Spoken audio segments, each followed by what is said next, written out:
So let's move on to our next speaker, and that's Dr. Matthew Hora.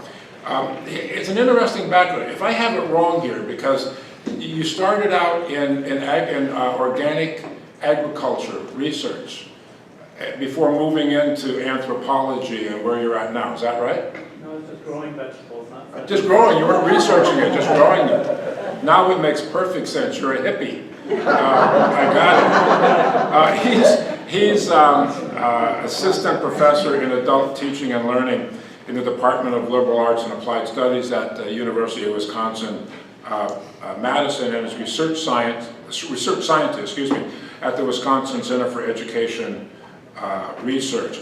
After that time growing organic vegetables, he received his master's degree in applied anthropology from the University of Maryland, College Park, the main campus there. He then worked as a program evaluator of public health initiatives and STEM education initiatives before entering the PhD in learning sciences from the Department of Educational Psychology at Madison. His work focuses on discerning the cognitive, cultural, and contextual factors that underlay the organizational change process. And he uses theory and method from cultural anthropology, cognitive psychology, and systems engineering to explore issues related to curriculum planning, classroom instruction, and data-driven decision making in post-secondary departments, particularly STEM departments. These perspectives are now being applied to the problem of education workforce alignment and the degree to which these complex factors that kind of define our industry should be considered when developing public policy regarding education and workforce development. He teaches, his research utilizes, a wide range of qualitative methodologies gleaned from a variety of disciplines, including grounded theory, decision modeling, scaling and data reduction techniques, and case study techniques. Please welcome Matthew Hora to the podium.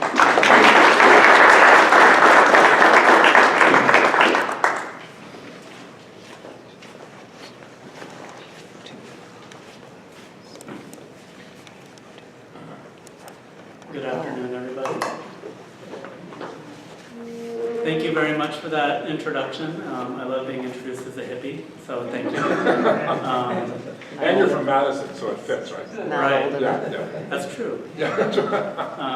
And thank you, President Bassett, for inviting me here, and for all of you taking the time out of your busy schedules to attend our talks. And this is great to follow Sean's comments about credentials and the future of higher education, because it's strongly implicated in this idea of a skills gap, which is what I'm going to talk about today. Are some key findings from a 3-year study that we did in Wisconsin about the skills gap. What is it?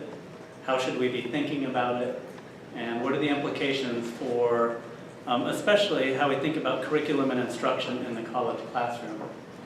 If any of you have any questions as I make my remarks, please don't hesitate to interrupt and challenge or ask some follow-ups. You can make this more of a conversation than a lecture. So, also the slides are posted on slideshare.net, which is a LinkedIn related website, so if you'd like to get those, they're up there. So what is the skills gap? This is an idea that's been talked about since at least World War II, but especially after the Great Recession, it became something that many politicians in the mass media started to talk about. In my adopted home state of Wisconsin, Governor Scott Walker really liked to talk about the skills gap. This is a State of the State address where he said he's heard from employers they simply can't find enough skilled workers to fill positions. And this is a problem because then companies can't grow, they can't take on new orders, the state economy remains sluggish and mired in the recession of 2008. This was Governor Walker's and many people's diagnosis of the state of affairs. So when I talk about the skills gap, I like to tell people it's useful to think of it as a frame. And this is something that social scientists like to say. A frame is a way of thinking about reality. It's a narrative for how things are. The skills gap is a frame. It's a narrative. And it's one that's been embraced and adopted by a lot of people in our country. And I think it really grabbed my attention when President Obama mentioned it in a State of the Union address. So this is a bipartisan idea. A lot of people have embraced the notion of a skills gap. What causes this skills gap? Well, according to this frame, there's primarily one agency to blame, and that's higher education. So this is a very influential think tank out of Milwaukee. Their diagnosis was, is the education system not adequately preparing the workforce? And the consensus is yes, certainly. The specific elements of higher education that are to blame in particular are four-year universities and the arts and humanities. Here you see that the discipline that's singled out is Renaissance art.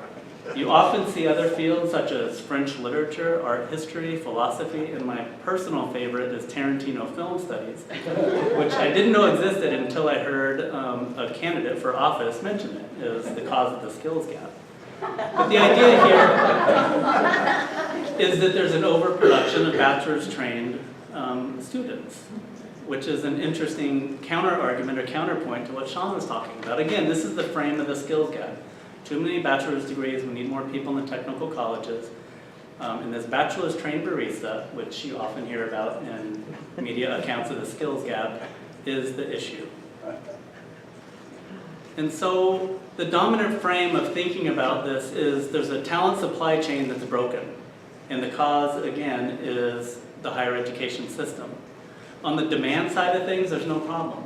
There's plenty of jobs out there. They're paying good wages, but they're going unfilled because on the supply side, we're not getting enough skilled graduates coming out into the labor market. The solution is that we build more career ladders or career pathways, or in the common parlance now, guided pathways to specific occupations. And some of the ideas that are fueling this model or this frame is the human capital account of the relationship between education and the labor market. And the basic idea here is that investments in education will pay off in terms of increased wages at the individual level and increased productivity in the labor market. And so the solution to problems in the labor market, according to the human capital account, are to invest in education. This is a narrative or a frame you'll see that we poke holes in our research. And we offer a different way of thinking about it. It's a cultural capital account. It's a more cultural lens to use to think about some of these issues. But again, the dominant way of thinking about this is to build career pathways. And here you can see an example of a pathway to a nursing career. This is from a community college in South Seattle. And I picked registered nursing because when I looked at the Bureau of Labor Statistics data, these aren't the fastest growing occupations I'm going to refer to. It's the sheer numbers of occupations that are being created in our economy. When I looked at the top 5, only one paid above a living wage. And so I thought I would highlight that one, that's registered nursing. But you can see here the pathway lays out for students as soon as they come into college precisely what are the entry requirements, what courses you need to take to get to a specific level of your occupation, and then what wages you can expect. So instead of a student coming into a college being confronted with a vast array of courses and very little guidance as to what they need to take in order to get to their career goal, they have a very clearly demarcated pathway. And this is, a lot of this is coming out of the Community College Research Center's work at Columbia, guided pathways. And we saw this in our first field site of the study that I'm going to talk about today, up in Superior, Wisconsin, which is at the northernmost edge of the state. This is a relatively depressed old mining and manufacturing community. They've fallen on hard times. And so when Kestrel, a small airplane company that makes jet planes for really rich people, was looking for a new facility to build, they were looking at Superior, and the government of Wisconsin lured them there with millions of dollars in tax credits and the promise that they were going to create 600 what they called family-supporting middle-wage jobs. And so 600 of these jobs for this small community would have been huge. And you can see Governor Walker talks about this, that it would be a huge boost. The way that the local technical college responded to this, they explicitly used the idea of a skills gap to explain why they were creating a new program in aerospace composite technology. And this is some of the fiberglass technologies that people use to repair the wings and the fuselage and other airplane components. But the idea was, we need to prevent the skills gap in this aerospace industry, and in Kestrel in particular, by creating this new program. So let's create the pathway to these jobs. So I just want to pause for a second and have you entertain this question as professionals. This is something we started asking ourselves as education researchers. Is this narrative an accurate diagnosis of the challenges facing higher education in the labor market? For many labor economists, the answer is decidedly no. This is Mark Levine from UW-Milwaukee. He studied wage data for welders in Wisconsin and found that the issue is about the demand side, that there's wage stagnation in the skilled trades in Milwaukee. There's an oversupply of workers, but simply not enough good jobs. This report came out in 2013 in a state, again, where the establishment was really hyping up this idea of a skills gap. So the day after this report came out, this was the response by the State Chamber of Commerce, which is by far the most influential lobby in the state. We read the report and waited to get to the part where the professor talked to manufacturers. Unfortunately, he did not. Now this reflects a little bit of some methodological differences where labor economists are not going to go out and talk to the manufacturers. They study large data sets. Whereas WMC, that's the lobby, and then Governor Walker, that's what they did. They went out and talked to CEOs of these companies. But when I read this as somebody trained in field anthropology, I said, I want to be that professor that goes out and talks to manufacturers. And we recognized that there was very little research from a cultural capital perspective and also from a critical perspective that was exploring these issues. And so we designed this study that the National Science Foundation was generous to support. And we fanned out throughout the state and interviewed 70 educators in the technical college system and the four-year system, and then 75 employers. And we picked advanced manufacturing largely because this is one of the cornerstones of the state economies in Wisconsin, especially in the Fox Valley area up near Green Bay and down near Milwaukee. But we also wanted to get some of the up-and-coming industries in the state, and we picked biotechnology, and that's more located in the southern central part of the state. We mostly did in-depth interviews with CEOs, HR directors, educators, and we did a lot of factory and lab tours, which was, I think, probably the most fun part of this research. The first lesson that I want to share that comes from our data is this, that skills are not just skills, and they're not the same as occupations. So what do I mean by that? So what we did is we asked people to name the types of skills that are essential for success in your industry. And you can see here the data for the educators is on the left, manufacturing employers in the middle, and biotech employers on the right. And a salient score indicates if a term was referenced repeatedly across the sample and also near the top of people's lists, which suggests that has some psychological salience. And so I'll just point out some of the interesting things here. So this is what happens when you translate a Mac PowerPoint version into a PC. So that was supposed to be on technical ability, and what people talked about in the interviews after this exercise was this is procedural knowledge. It's what cognitive scientists call procedural knowledge. It's knowledge how to do something, not about something. This was essential for people on the job, and also the educators recognize this. That's supposed to be over work ethic, which for the manufacturing employers was by far the most essential skill set or competency, whatever you want to call it, that they needed. For anthropologists, this is fascinating because this implicates so many things that lie outside the domain of a college classroom. Parents, religious background, cultural background. And so it's just a really interesting and meaty topic to think about. That circle is on experience on the job, but also lifelong learning, because in the biotech industry, employers really talked about the science was advancing so quickly that if they didn't have employees that were continually reading the literature and being willing to learn new things all the time, go to conferences, get some training, that they just wouldn't succeed on the job. So a question about your study, because as I think about manufacturing employers and that first thing on the list, did the study ask them about employees who have college degrees or some sort of degree above high school? Because, as you said, work ethic is not something that we tend to teach in higher education, but in some sense we may select for it. because if you don't have a work ethic, you may not be getting through college. So my guess would be work ethic is very applicable to people who don't have higher degrees already.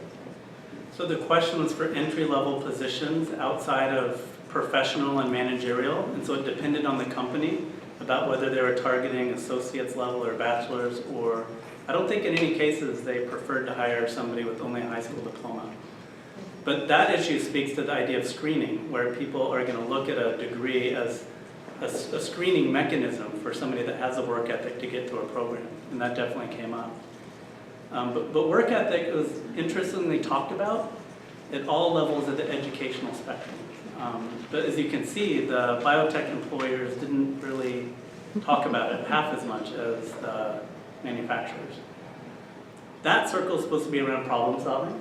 And the idea here, though, when people talked about it, this is solving ill-designed problems that don't have a single solution, which is the way it's often taught in the classroom. And this is just the nature of workplace problems.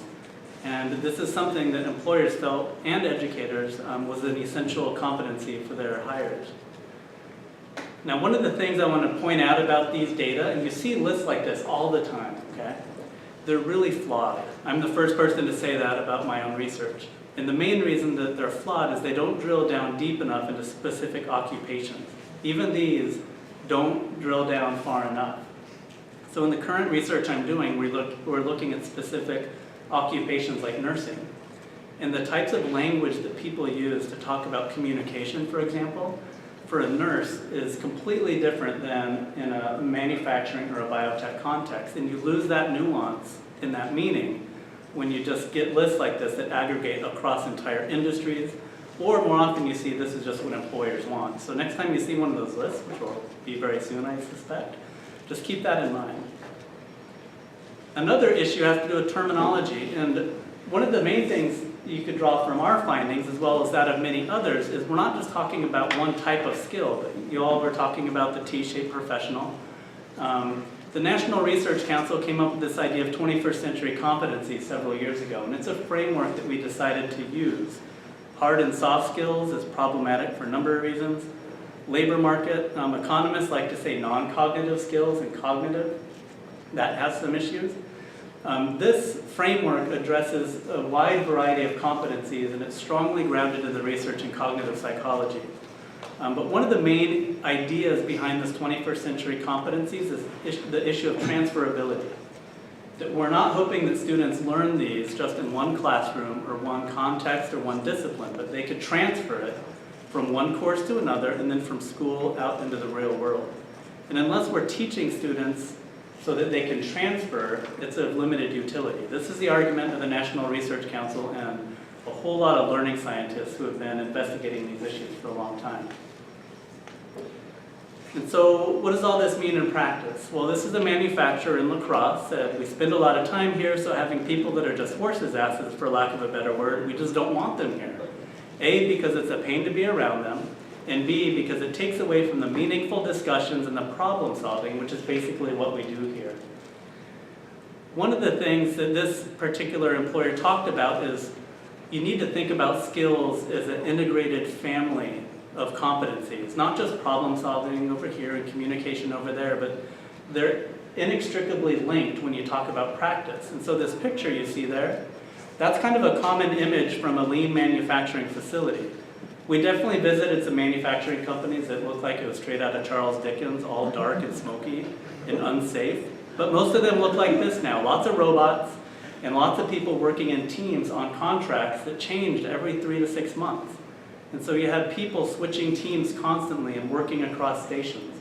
So they had to communicate effectively, work in teams, and problem solve, all dealing with technical issues. So there you just see how the skills are all linked into this integrated way of dealing with the task. You also see this happening in the way labor economists are talking about jobs.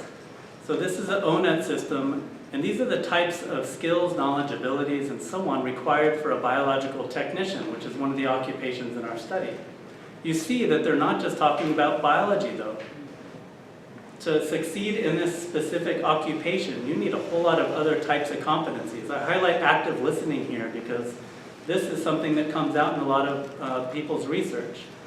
And it raises questions. Well, I didn't think that a biological technician needed to be a good active listener. And then it also raises the question, how do we teach that? How do we teach active listening as a competency? Now, one of the main things here to really think about, though, is in the skills gap narrative, skills are not talked about with this level of nuance. If you see it, let me know. It's very rare and uncommon. Another thing that's also absent from the skills gap dialogue is their cultural nature. One of the things that the Chamber of Commerce did in Wisconsin is they did focus groups with a lot of manufacturer employers. And here's a quote from one. It said, you know, what we measure when we're trying to hire somebody is YOTF. And the chamber representative said, what is YOTF? And the guy said, years off the farm. What that means is they were looking for a low YOTF quotient. They wanted somebody who had just been raised on a dairy farm, came straight out of 4-H, and entered the job market because they had a strong work ethic, had really good problem-solving skills, and the main thing was that they would work long hours for low pay. They were very honest about this. Now, one of the key things that we draw from this example, though, is skills are ways of thinking and being that you get, again, not just from your classroom, although that's an important place for these to be cultivated, but from your family and how you're raised from a small child all the way up through adolescence. And thinking of skills in this way, I think, is really important as we think about what's our role as college educators, and also what can we expect students to be learning in college, and also thinking about some of the cultural nature of competencies. One of the issues that did not come up in the predominantly white state of Wisconsin is what's a skill like teamwork? How does it vary from Latino populations to African American to Native American to Protestant dairy farm kids in central Wisconsin? These are questions that need to be asked as we start working with a more diverse, multiracial workforce. And so again, this is a really influential report that came out in Wisconsin about the skills gap. It actually went straight to Scott Walker's desk and informed policy. When they talk about skills, they're industry groups: healthcare, advanced manufacturing, metal manufacturing. They don't drill down to the level of competencies or talk about them in as fine-grained a manner as the ONET system or the way employers are actually thinking about these things. So the second lesson that we draw from our data is, well, given that people want T-shaped professionals and all these different types of skills, one of the key questions is how do we cultivate them? And so this is a really short video from one of the instructors at that technical college in that aerospace composite program. And before I hit play, this has volume. I didn't test out the volume, so I want to make sure it doesn't. It should. Okay. And if there's no sound, I will narrate. Tim Wright, Composite Technologies instructor. I started out in life several careers ago as a high school teacher. And in late 1997, I started with Northwest Airlines and started my aviation maintenance career. The composite is a material which is composed of 2 or more materials. It's still very expensive, but so many manufacturers are realizing that that expense is something they're willing to accept for the product at the end of this, which has this amazing high strength, low weight, durability, resistance to fatigue and corrosion. I really like to get to know my students at a very personal level. My promise to them is that I will keep you engaged 100% of the time. Composite technology is a very, very rapidly developing field, and not just for aerospace, be that construction materials, recreational products, sporting goods, transportation industry, wind power. If they chose to go someplace other than aerospace, they'd be very well prepared to do that. So I just want to point out a couple things from that video. The first is Tim's observation at the end that his students, once trained in aerospace composites, should be well prepared to enter a variety of fields: transportation, sporting goods, aerospace. The reason he said this is he spent time in the aerospace industry and he knew that it could be quite cyclical and that there are often large layoffs. And so he wanted his students to be prepared for that possibility. The other thing too was, I don't know if you noticed in the classroom, the way it was organized was a replication of the shop floor at Northwest Airlines where Tim had worked. They received a large grant to design this small airplane hangar basically on the edge of the technical college. And he did that because he wanted to organize the classroom activities in as authentic a way as possible. Basically, he was doing problem-based learning, which is a very sophisticated instructional approach. Interestingly, Tim hadn't been trained in it. He was exporting some of these ideas from his experience as a high school teacher and his experience in industry. But pretty much all of his students were working in small teams around real-world problems, and he would coach them really closely at the beginning of the project, but then slowly fade out so that they can gain mastery and expertise over time. And so one of the other things we did in our study was document the teaching methods that instructors were using that talked about these 21st century competencies. And I'll just highlight a few here. One is problem-based learning, and this is something that's being pushed from kindergarten all the way up through higher ed, is one of the ways that we really need to be thinking about how to teach for these 21st century competencies. Multi-audience writing, and that bar is supposed to be around that. Maybe I'll remove it, there you go. So multi-audience writing was fascinating because this was mostly used in biology classrooms in four-year universities, but students were being asked, or not asked, told, to take technical articles and rewrite them for a lay audience, a scientific audience, and then a policymaker audience. And then they would have to give presentations at the end of the semester to those different hypothetical audiences. And in that way, cultivating different writing and oral communication skills within a disciplinary context. And so the others, course-embedded projects, classroom management, that one was interesting. People explicitly talked less about fostering work ethic competencies and more about this idea of self-regulated learning, which is something in cognitive psychology has a long track record of empirical research supporting the importance of students' ability not just to motivate themselves to learn new things, but to be able to identify the resources that they need and then the study strategies that are most optimal to learn that new material or that new skill. So one of the ways that teachers did that is either they would actually teach students how to study, which some other research I've done is, do college students know how to study? And many do not. They have never been taught explicitly how to go about studying in a deliberate fashion and a new set of materials. So this is backed up, some of these techniques are backed up by a lot of research again, and some of the key ideas here that I just wanted to share are having students articulate to themselves and to other people whether or not they understand an idea. This is something that's a key idea in problem-based learning. And I just mentioned that because there are some techniques from the active learning and learning science literature that are not that difficult to implement in the college classroom. That one has to do with, as students are reading to themselves, having them articulate aloud after they read it, do they really get it? And if they're being honest with themselves, they will say yes or no. The problem with some of these techniques, though, and this gets back to your comment about training academics, is they're not easy to do. Some of them are, some of them are not.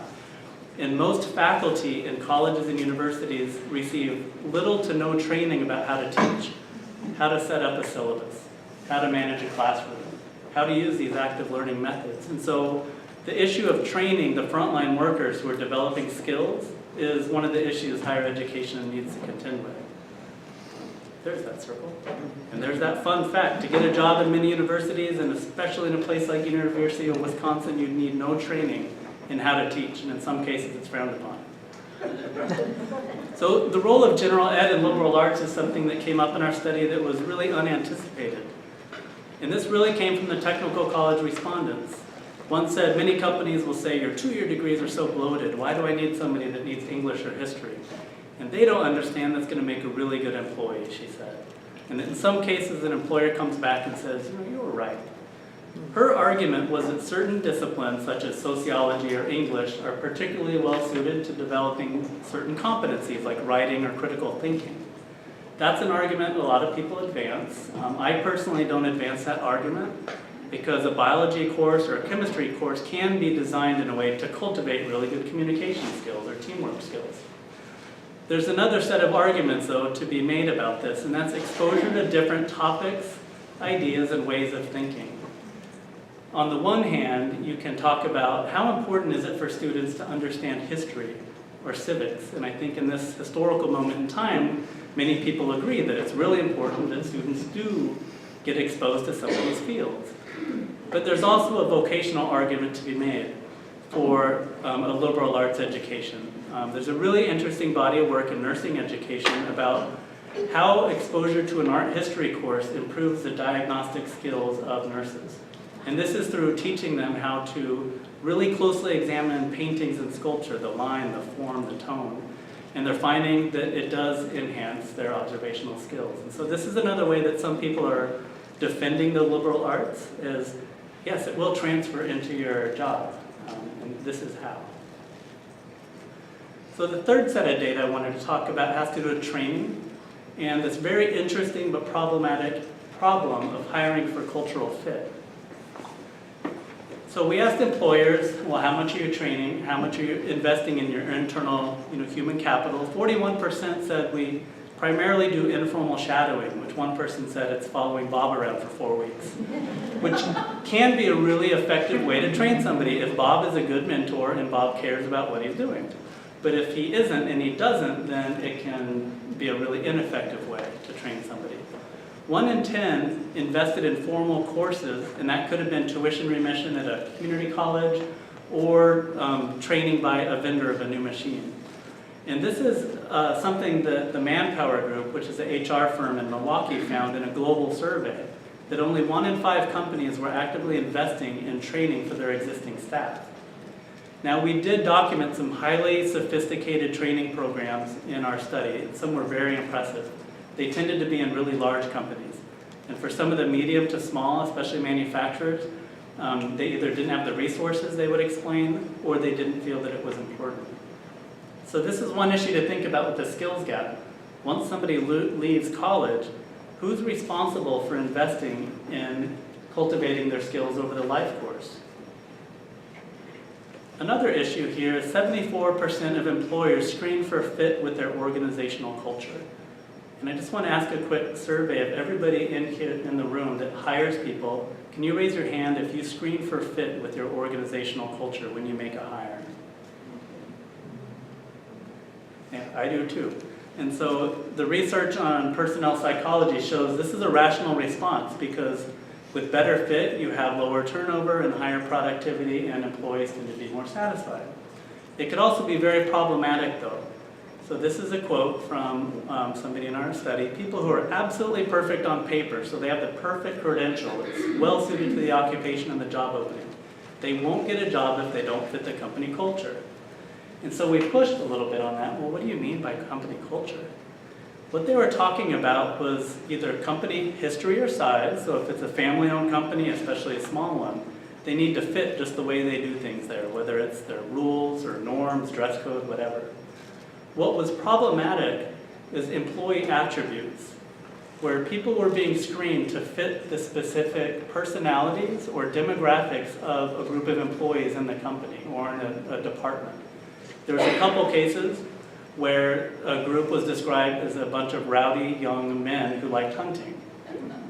And so if you were a quiet female that didn't like hunting, you most likely were not going to get that job. So this issue, especially of introverts and extroverts, gender, race was not mentioned, but it is there. These are things that are being actively screened for when people make hiring decisions. And a growing body of research in the sociology of work and personnel psychology is documenting how implicit bias, whether it's about race or class markers especially, is shaping how hiring decisions are being made. And so the last set of data has to do with partnerships between education and industry. And we documented a whole variety of partnerships out there, not just career pathways. And so there's a lot of ways that we should be thinking about these types of partnerships. The first is career pathways and work-based learning. These are internships, apprenticeships, career fairs, really important venues for students to learn about the world of work. A lot of young people, there's declining rates of young people actually working. And so for some students, an internship or going to a job shadowing may be their first exposure to what a real job looks like. And this is vital and important. Another form of partnership, I'm sure a lot of you know, industry clusters, workforce development, collaborations. And this is especially important when you're talking about specific fields like aerospace or information technology. The one I'd like to focus on, though, is curriculum and program advising partnerships. And this is where you may have a curriculum advisory board where employers actually sit in once or twice a year and provide advice about the curriculum, the types of instruction that's happening, so that insights from developments in the world of work are going directly into the school or the college and the faculty as they think about their courses. Curricular co-construction is a fascinating one because what that is faculty going out into the labor market and talking to employers and saying, what are problems of practice that you would like to see answers to? And they would then take these problems and integrate them either into undergraduate research experience or course-based projects. And in some cases, the students then would present findings from their research or their project back to the employer at the end of the semester. And so this was a really interesting way to get this mutually beneficial cycle of real-world problems into the educational sphere, but in a way where there is a lot of autonomy on behalf of the faculty member. Because there is a sensitivity to micromanagement from policy and also the world of work. Now, one of the questions that we have to think about, though, when we think about partnerships is that the nature of alignment between education and industry really depends. It depends on the type of institution we're talking about and the discipline. So if you take the case of a 4-year biology degree, it makes no sense to train a student just for a job in biotechnology because they're going into a variety of fields, graduate school, health, environmental science. Whereas if you take a 2-year biotech associate's degree, it makes perfect sense. It's the institutional mission of that institution, and that program is designed to funnel students directly into biotech. So in that case, having a strict or a clearly delineated career pathway into a biotech job makes sense. Another issue we have to think about with this alignment idea is the regulatory oversight of the profession. So if you take a 4-year nursing program, almost all the students in that program are going to become nurses. And they need to be trained to become nurses. Otherwise, if they don't pass the NCLEX or the state boards, the program is, may lose their accreditation and they probably won't exist anymore. So the argument I'm making here is the logic of the skills gap is to take those last 2 examples, a 4-year nursing and a 2-year biotech, and apply it to the entire educational sector. That we need to be training people for specific jobs. And that's why the argument against French literature and art history, because how many jobs are there out there for an art historian, really, or a Tarantino film scholar? Not many.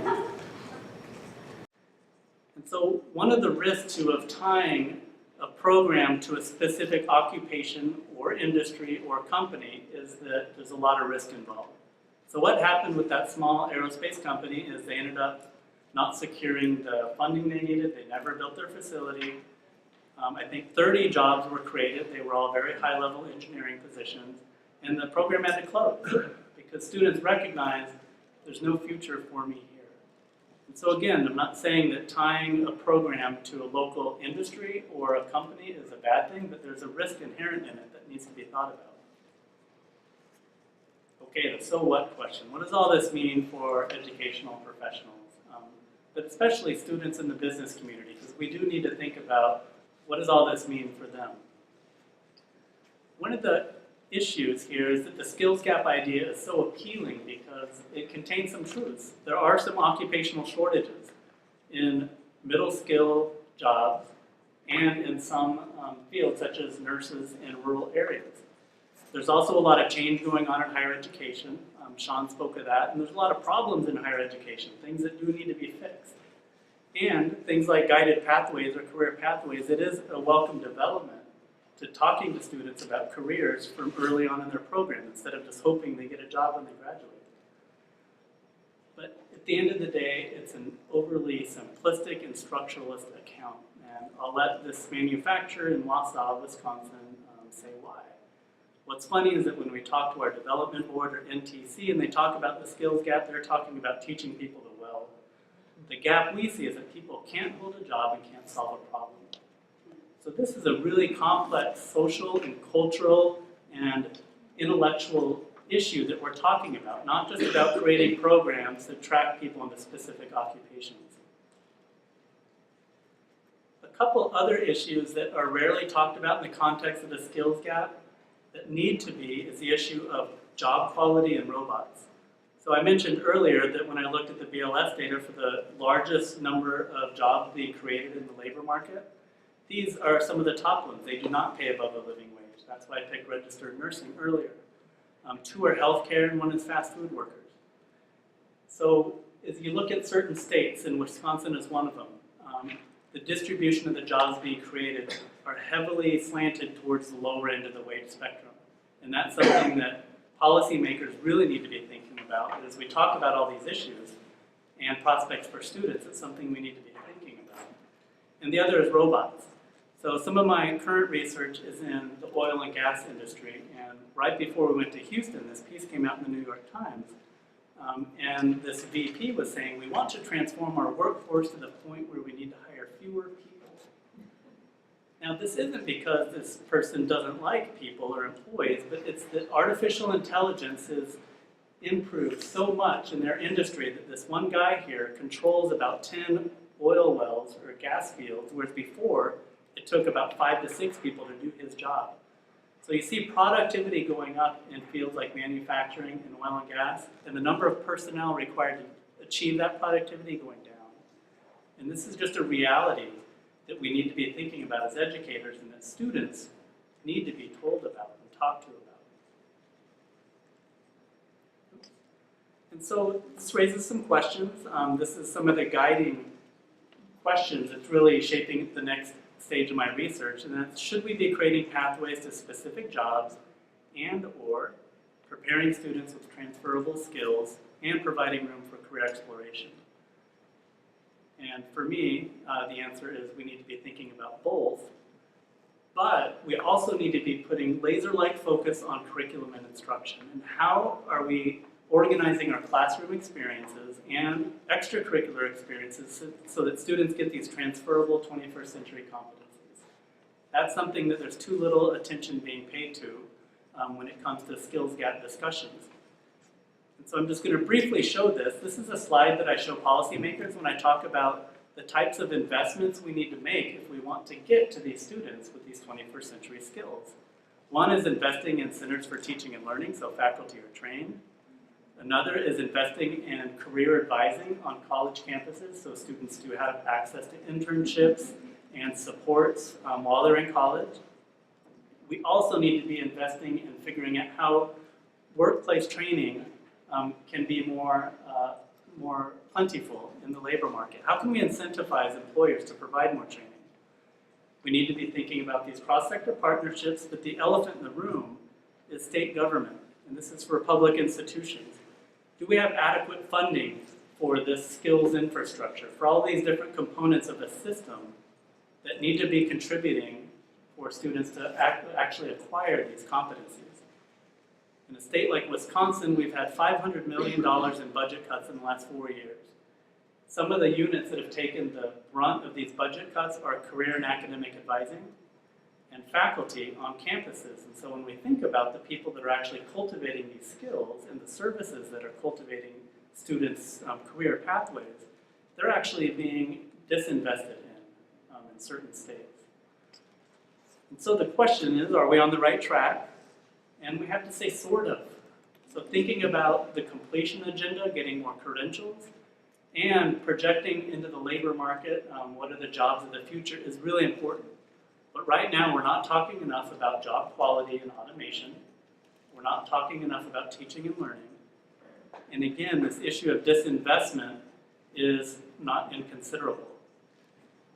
This is a funny, not funny quote from a faculty at UW River Falls. Morale on campus is lower than it's been at any job I've ever worked, including waiting tables at Pizza Hut in high school and detasseling corn when I was 14.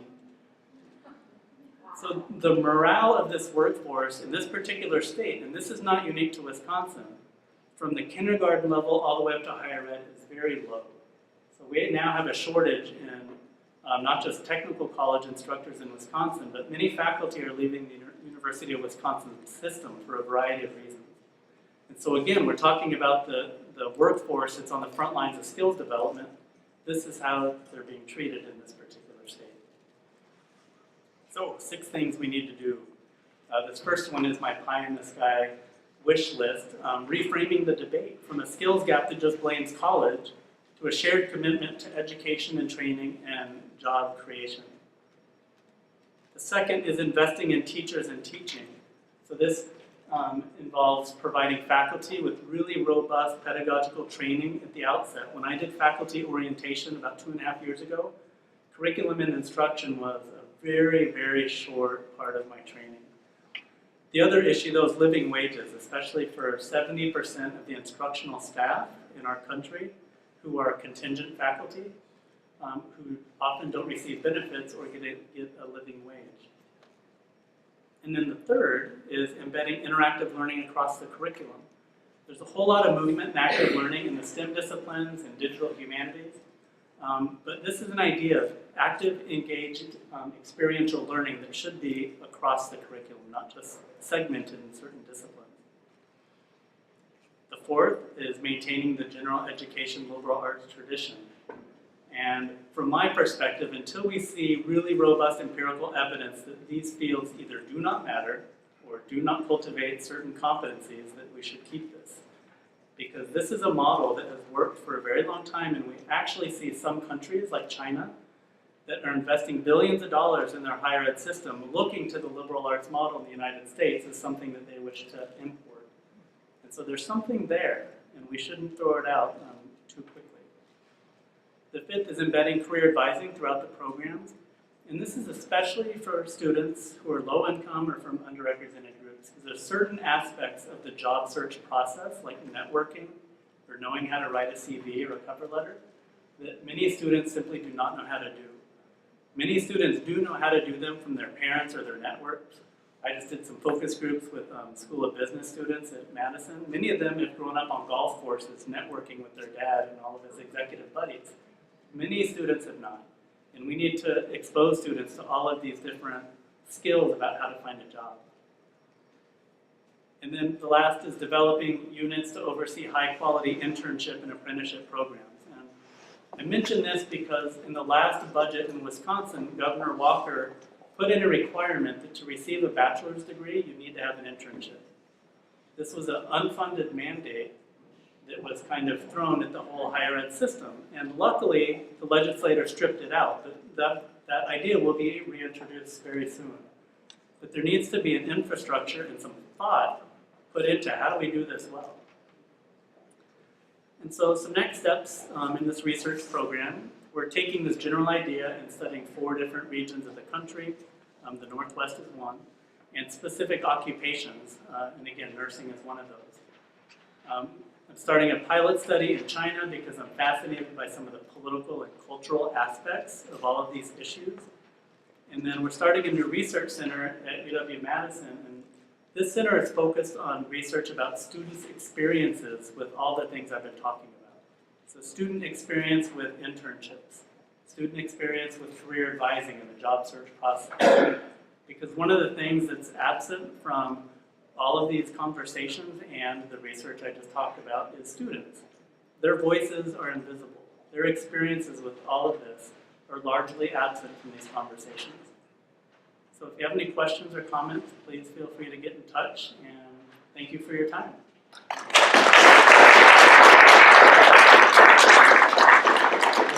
Can you take questions now? Yes. Please.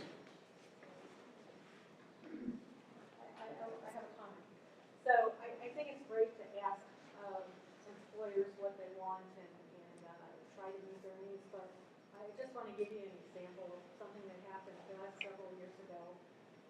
I sit on the workforce board and have for 20 years, and there was a company that was desperately in need of welders, and every month I would hear the human resource director say, you know, I need X number of welders and I can't get it, and the college isn't doing enough. So I looked into it, and what we found was that we were producing welders specifically for this company. It wasn't a program that we had until they said they needed them. And what they were doing is they would point where they would qualify for a pay increase, and then they lay them all off, and they would want another crop of fresh welders. So, and we pulled out of that. Said, sorry, we're not going to do that. So I just think that, sometimes you got to look a little bit beyond the questionnaire and see what is really going on. Right, that's a great point. And one of the things that we saw in Wisconsin was situations where in a technical college, employers would come in to give talks to prospective employees, and then when the issue of wages came up, it would be $10 an hour, $12 an hour. And at least two of the instructors would tell me later in the interview, said, I had to cut off ties with that employer because these students could earn more at Home Depot. And they're being too well trained in a valued skill to earn that. It's insulting. So yeah, we in our book try to be more critical about employer-focused driven dialogue about the skills gap, which is essentially what it is. It's an employer-focused conversation. At the same time, though, the questionnaires are of limited utility for that reason you raised, and also the empirical reason I mentioned, that those skills don't drill down enough. What we're trying to do in our current research is to talk really in a more in-depth manner with employers about not just the skills that they're looking for, but the types of training they're offering and their hiring criteria, so we can understand more of what's happening for this whole college to work transition. That's a point well taken. I just had another kind of commentary. I was just kind of curious, and you're bringing up Scott Walker, just brings to mind also another question that arose in my mind of there's also ideological underpinnings to this whole debate, and some of those have to do with certain groups feeling threatened by free thinkers and are threatened by a certain liberal arts agenda in their mind, or a certain agenda that doesn't fit their subset of moral, religious, or whatever other standards, thus the attack on the academia. I'm wondering if any of your research uncovered any of those aspects in this whole I'm not sure that our research did, but in a state like Wisconsin, we just had to read the newspaper to see some of these issues unfolding. Right. So we did this study in a really fortuitous time because of the political context. So at the same time that the anti-union issues were unfolding, there was legislation introduced to ban research using stem cell lines in the state of Wisconsin, which, as we were talking to these biotechnology professionals, they were saying, what are you thinking? Climate change is not a priority of this administration, and so funding for some major climate research centers at University of Milwaukee and also Madison were completely zeroed out. And so there's a lot of ideological aspects to this. When it comes to the liberal arts and free thinkers and creative thinkers, that's not something that's usually articulated. It's usually framed in this conversation. Where are the jobs for the philosophers? Show me.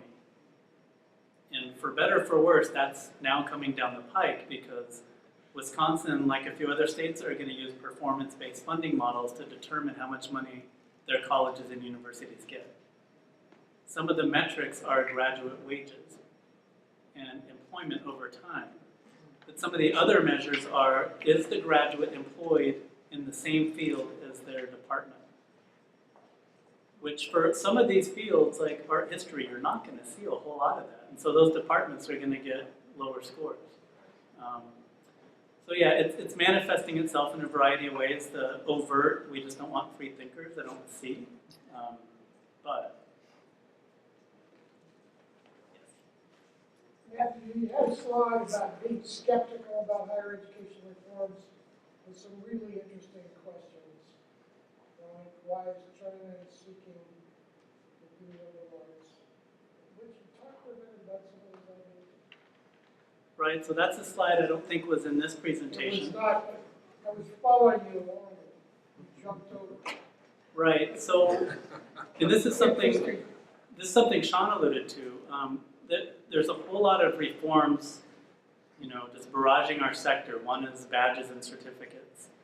Another is, do we need the liberal arts, right? And that slide just asks a question. We should be skeptical about some of these reforms until and unless we see really strong evidence, again, that the liberal arts don't matter, or that employers really are thirsting for online badges. The badge issue comes up in a place like Wisconsin because searching for additional revenue streams, the University of Wisconsin as a system is really looking into badges and certificates, especially for adult learners, as additional revenue streams. But part of the conversation is, again, we don't need associate's or bachelor's degrees anymore. Employers don't want them. And that's the point where I try to tell my colleagues in the university, like, wait a minute. Show me the evidence. And invariably they'll show me like an article from Forbes or something about somebody in Silicon Valley said this, or there certainly are some examples of young people who don't need it. But should we be making institution-wide decisions about programming and funding based on that? That's one of the questions. The issue of China is fascinating because when I was there, in their technical college system, or their vocational system, they have a really strong general education core. And they talk about it in terms of cultivating moral and socially minded students that benefit society, which is something that we used to talk about in this country, right? When it comes to the arts and humanities, it's part of that. What I was hearing from some people there, and you see it in some of the Communist Party's statements about their 10-year plans for higher education, is because they view themselves as a society that's not innovating enough. They don't have Nobel Prize winners. In terms of issuing patents, they're behind the West. So they want more creative, innovative thinkers, and they think that the way to get there is the liberal arts. That's their contention and their feeling.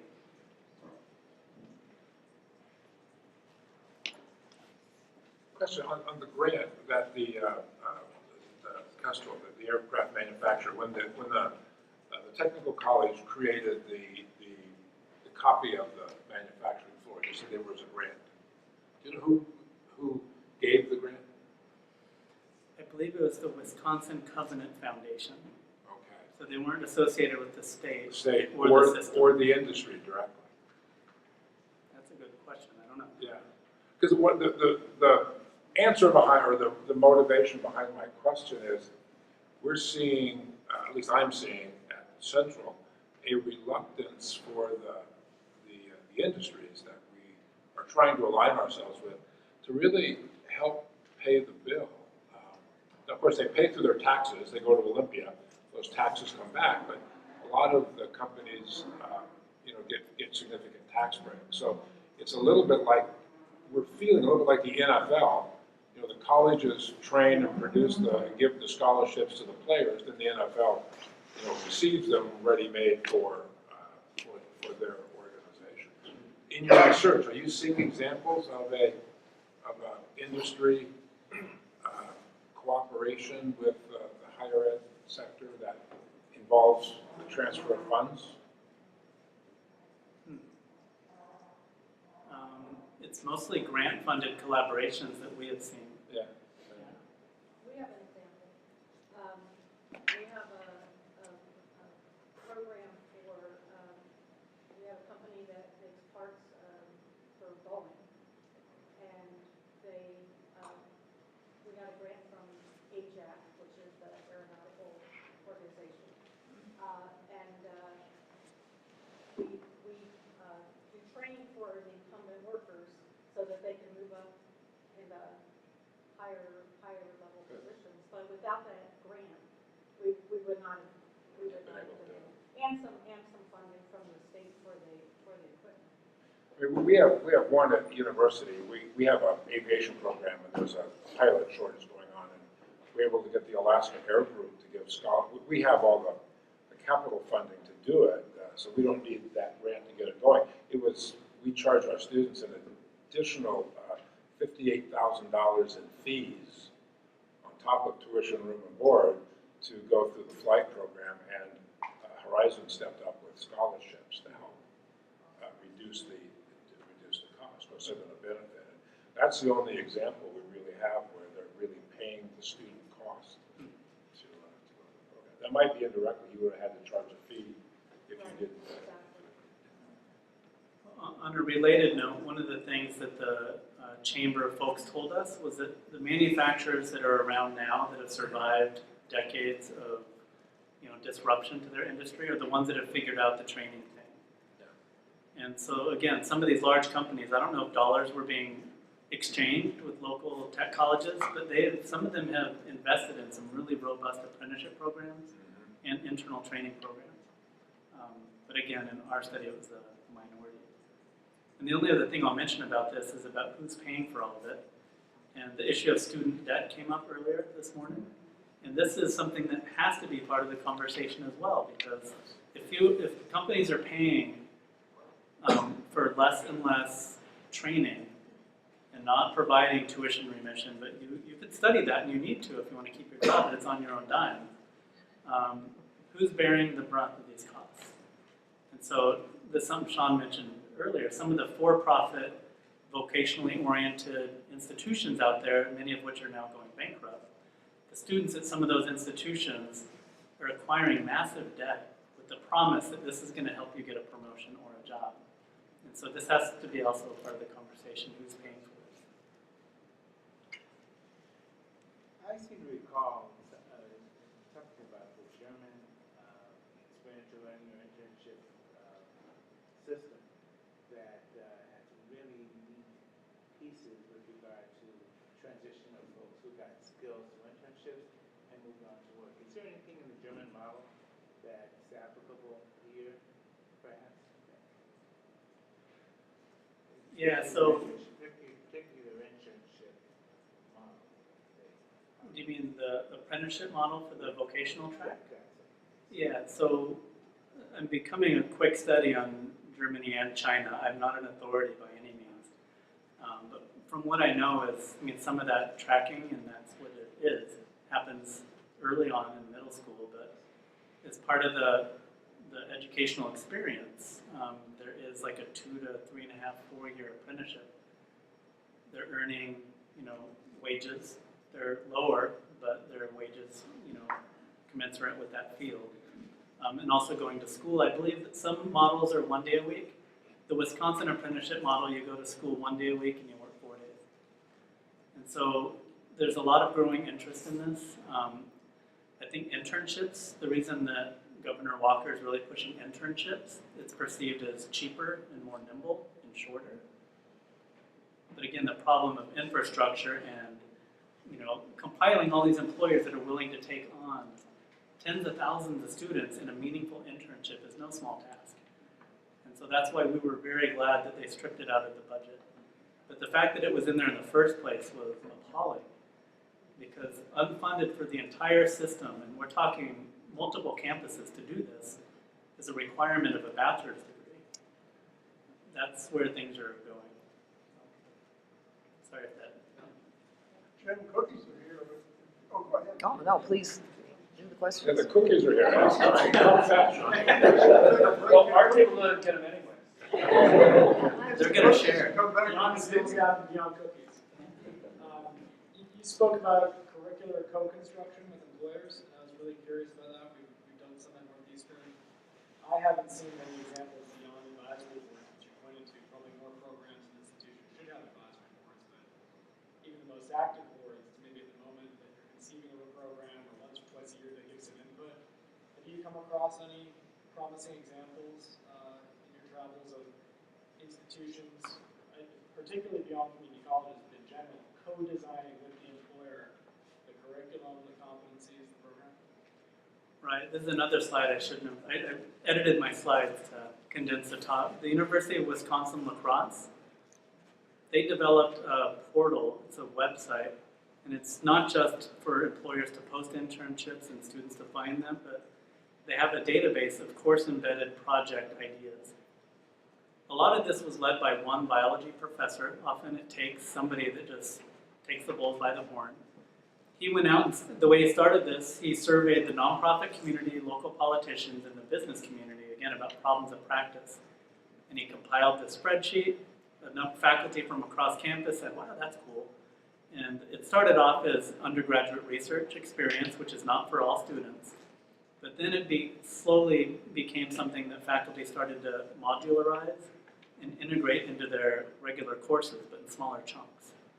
And so now, apparently, people are using it all across campus, and now employers will just go to this website and start posting problems or issues that they want to see studied. So again, and if you go to my slides on SlideShare, there's a slide that shows that website, because I don't know the URL. Sean, I'm seeing the reports of professional accrediting, not university, not regional accreditation, but professional groups, particularly groups like ABET. If you're not showing evidence of a modification based on industry input, they're writing it out. Yeah, the external creditors. So I have an example of that too. So a number of years ago, Walla Walla Community College and Yakima Valley Community College and WSU worked with the Washington Wine Commission to start viticulture programs at both Walla Walla and NYUC. And so that was, I mean, they together we totally developed with the wine commission that curriculum, and it's still in place. Right, and the last thing I'll say about the lacrosse issue was this one professor, this biologist, also happened to win Professor of the Year award in the entire state. And he was really well versed in instructional design. He was self-taught. So he knew how to take these problems from industry and translate them into really robust curriculum, because that's not an easy thing. So yeah, if there was already existing curriculum, that's a great thing, but it isn't as easy as taking a problem from industry and plopping it into a course. I think we also in higher ed, at least at a location like Central Washington, which is in a small community, so our reach to adjuncts is limited. So we tend to hire full-time professionals who then come to us to teach. We have a years off the farm problem too, because if they say teach journalism, public relations, any of the more professionally oriented jobs, 10 years for us, and we've not provided a way for them to stay engaged in their profession outside of the educational component. They're beginning to lose currency with the industry that they're producing. Right. So these advisory groups become very important connections. Right. One interesting thing in China is they're requiring the vocational colleges faculty to go back once a semester to some company and learn. But the problem that I was hearing at this one site was it was completely unstructured. And so you can go visit a company, and if you're just wandering around, but that's what they were describing. So it was well-intentioned, but poorly implemented. Other questions? Well, why don't we follow the pattern? Why don't we take a break, grab a cookie, get a cup of coffee, whatever.